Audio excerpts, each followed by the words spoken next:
Welcome on behalf of the Bloomington Bach Cantata Project. I'm Dan Melamed, Director. We present cantatas and performances modeled on Bach's own. We're a project of the Bloomington community, of Bloomington Early Music, and of the Historical Performance and Musicology departments of the IU Jacobs School of Music. Our performances are available on our YouTube channel. Please consider liking, subscribing, and sharing this video, and following us on Facebook. These performances happen because of the skill of our performers, the dedication of our staff, and the expertise of our audio and video engineer. They are made possible by financial support, both from the Bloomington Arts Council and Bloomington Urban Enterprise Association, and from our individual donors. This is the time of year we begin planning our next season, and that will be possible only with your help. If you are able and would like to support our work, information on donating is in the notes below this video, on our Facebook page, and in the program also linked below. Please consider a donation to allow us to continue sharing our work. Our routine is to hear a performance of the cantata, a short talk about it, and then a second performance, in which we hope you will hear new and different things.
will ich laufen, denn Fleisch und Blut versteht ganz und gar nebst keinen jenen nicht, was das gesaget war. Es sehnet nach der Welt und nach dem größten Haufen, siehe vollen bei dir seidst, wenn du verkehrt bist, zahl einer feste Burg auf Tabors Berger bauen,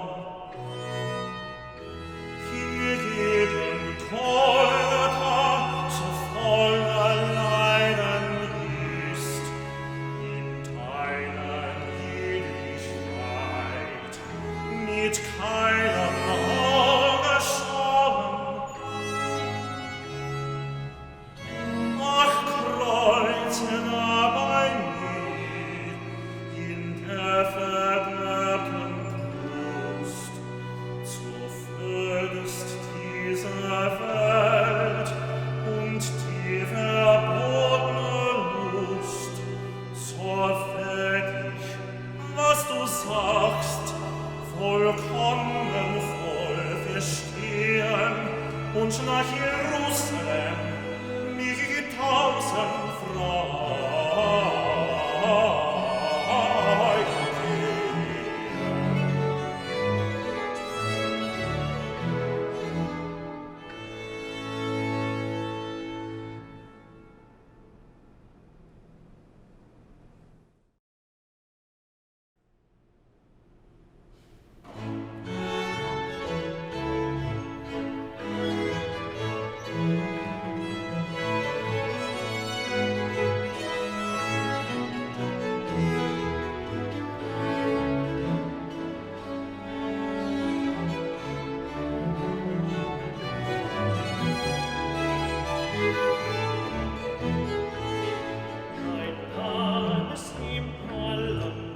gehen.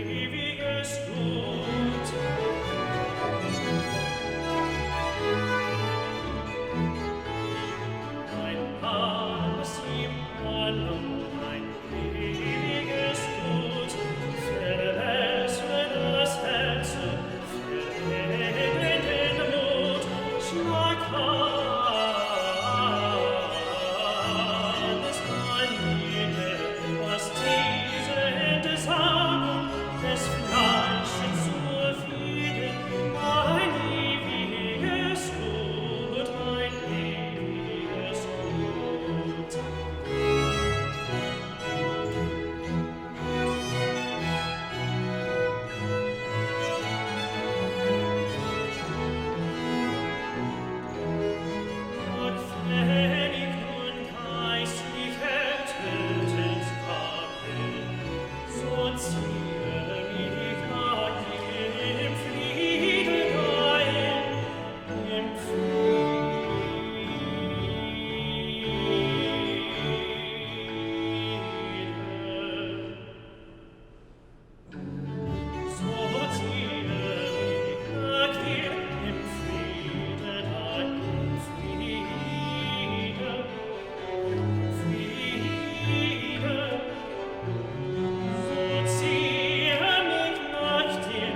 It's the first week of February, 1723, and the Kapellmeister of the court of Anhalt-Köthen makes a trip, presumably by carriage, to Leipzig, a day's journey.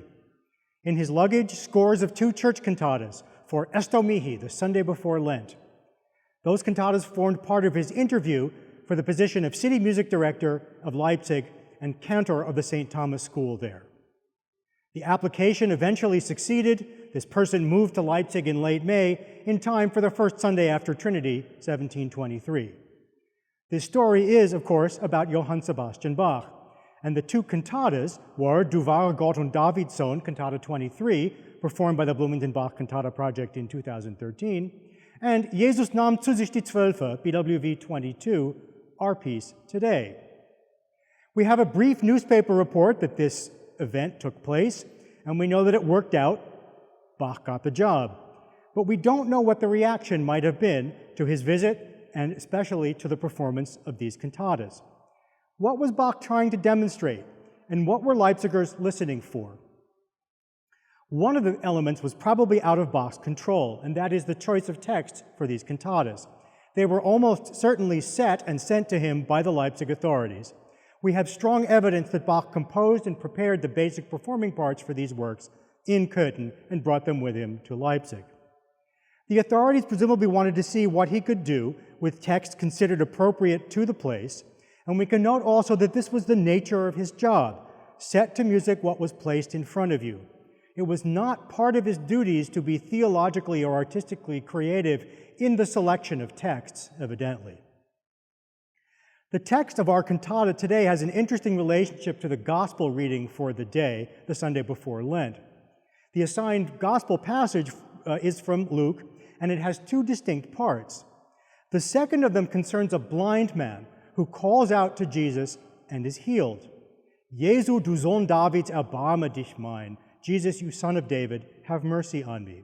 And this is the topic of the other cantata for the occasion, whose text begins, Du wahrer Gott und Davids Sohn, you true God and son of David.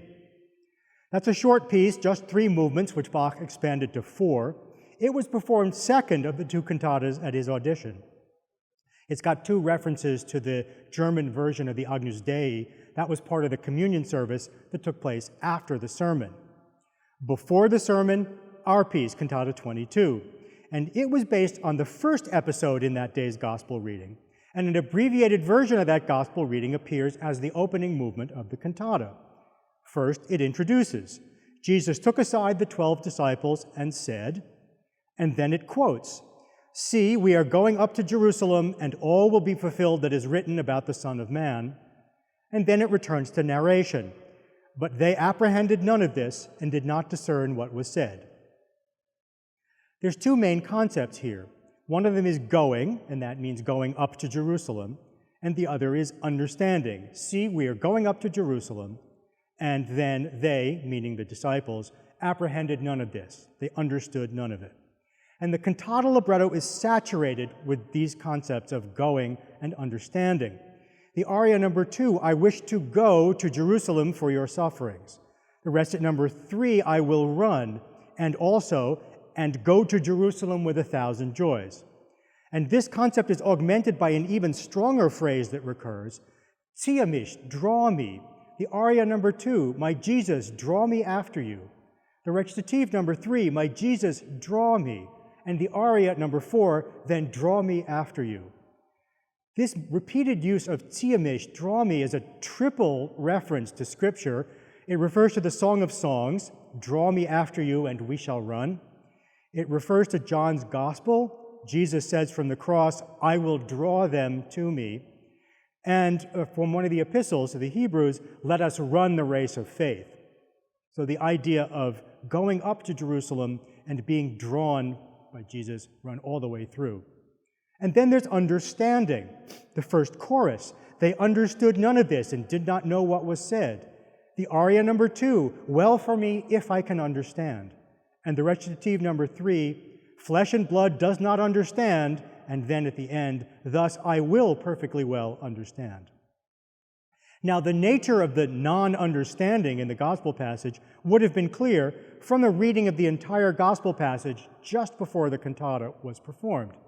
There, Jesus explicitly mentions things written by the prophets. Those words are omitted in what's set to music. And then Jesus paraphrases Isaiah, Zechariah, and a psalm in narrating his coming mocking, scourging, and execution. It's this prophecy of what will happen to Jesus that the disciples do not understand. Now, Bach tended to put maximum variety in his cantatas, but it seems particularly well motivated for him to have done that here to demonstrate the range of his abilities. The libretto contains 2 arias, as usual designed to be complementary, and they occur on either side of the pivotal central recitative. That recitative, to take a quick detour into it, is about a believer's coming to understand Jesus' crucifixion as a mortification of things in this world. It evokes an elaborate metaphor of turning the eyes from one mountain, Mount Tabor, the site of Jesus' transfiguration, to another mountain, Golgotha, the site of the crucifixion. And Bach sets this recitative musically most elaborately. It's instrumentally accompanied, and it includes a quotation of Martin Luther's hymn, Ein fester Burg ist unser Gott. And it's got a so-called arioso ending, a more lyrical aria-like ending, with an ecstatic vocal and string line at the end as the goal of the movement. And this would certainly have impressed all the listeners. The aria before this recitative is serious. It's focused on Jerusalem as the site of Jesus' suffering and on the weight, the theological and personal weight of the paradoxical glory of this time of suffering and death. It's for a soprano voice, it's in a duple meter, it's in a minor key, it features a solo oboe obbligato, and that oboe plays long, expressive, spun-out ritornello. And there's a complex relationship between voice and oboe. They share responsibility for material. There's a startling harmonic shift to underline the word Leiden, suffering. It moves to C-flat major. There's long, expressive passages on just one syllable, and the aria has a fairly complex structure. On the other side of the recitative is the second aria. It's for tenor as opposed to soprano. It's in a triple meter as opposed to duple. It's in a major mode versus minor. It's for a string ensemble instead of oboe. And it's in a dance rhythm and has an absolutely regular phrase structure. There's 2 ways to write a ritornello. One is the spinning out type of long extended lines that we heard in the first aria. The other is this regular tuneful type that's modeled on a song or dance. Bach, of course, gives us one of each in this cantata. This aria is mostly syllabic and has a much simpler structure than the first aria. The librettist has designed a progression from the first aria through the lessons of the recitative to the second aria, and Bach takes full advantage, letting him show the range of his skills. The cantata ends with a chorale stanza. This one invokes a complex bit of theology.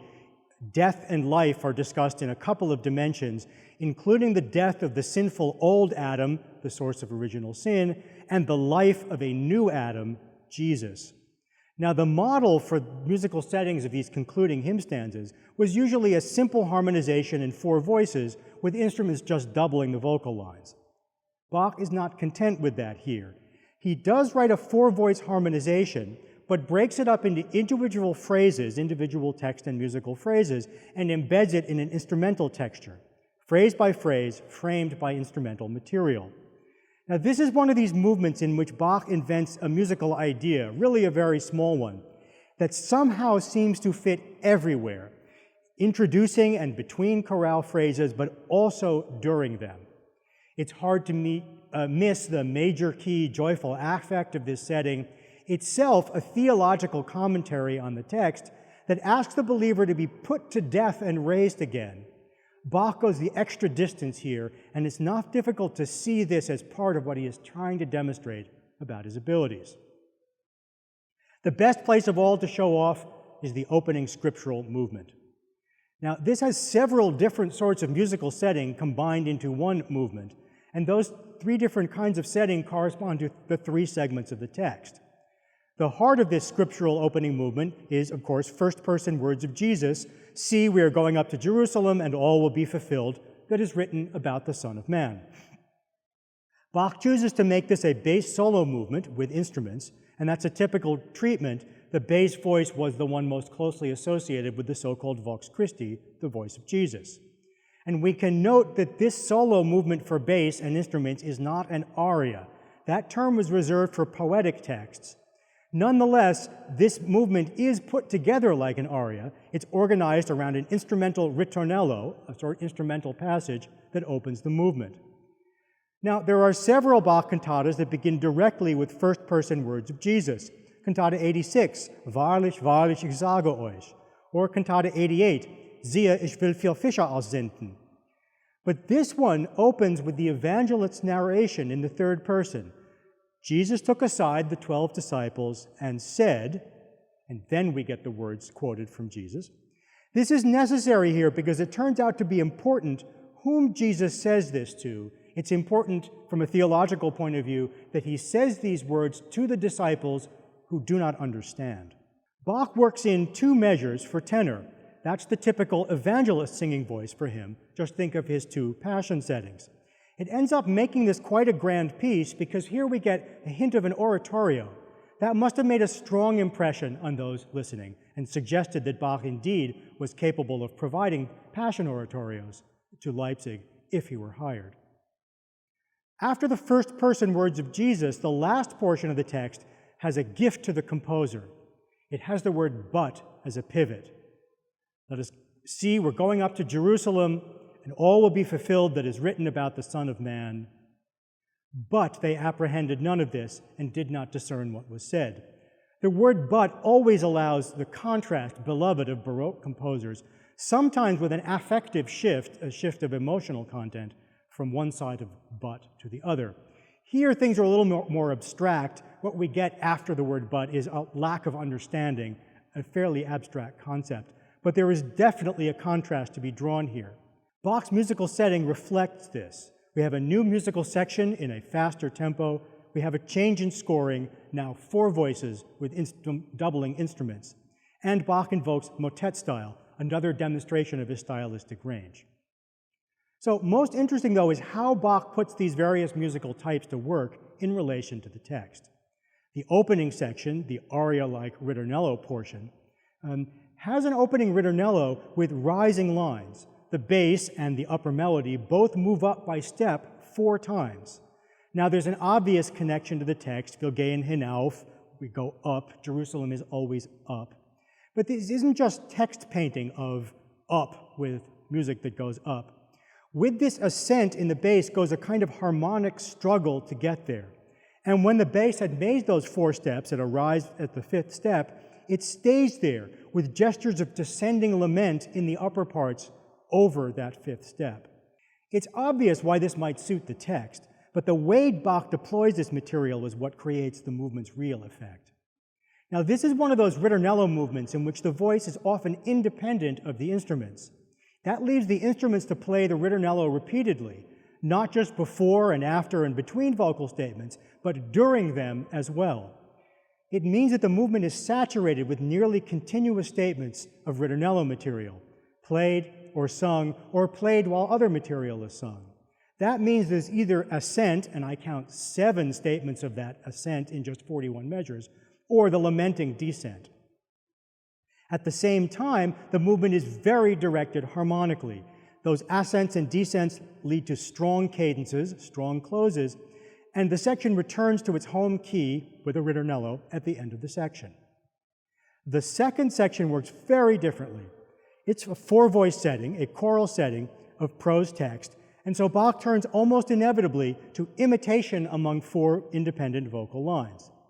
But this is a very special sort of imitation that he invokes here. This setting is harmonically meandering rather than confirming. It's very difficult to tell where we are harmonically, tonally. Where is the home key? There are many imitative entries very close in time. In fact, there are 20 entrances of Sie aber vernahm es keiner, but they understood none of this. The text is divided into 3 segments. Sie aber vernahm es keiner und wusste nicht, was das gesagt war. All 3 of these segments of text are almost always being declaimed simultaneously, and the last is metrically very confusing. It's off the beat. Was das gesagt war. was das gesaget war. The result with all these imitative entrances, with these three simultaneous textual phrases, one of which is this offbeat figure, the result is a kind of organized musical confusion. So this kind of piece, a voice-dominated old-fashioned motet, which is what this is very difficult to make text expressive. But Bach finds a way. Now, it's not certain how many at the Leipzig audition would have appreciated this. But given that we have a second chance to hear this cantata, perhaps we can.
mein Jesu, ziehe mich, so will ich laufen,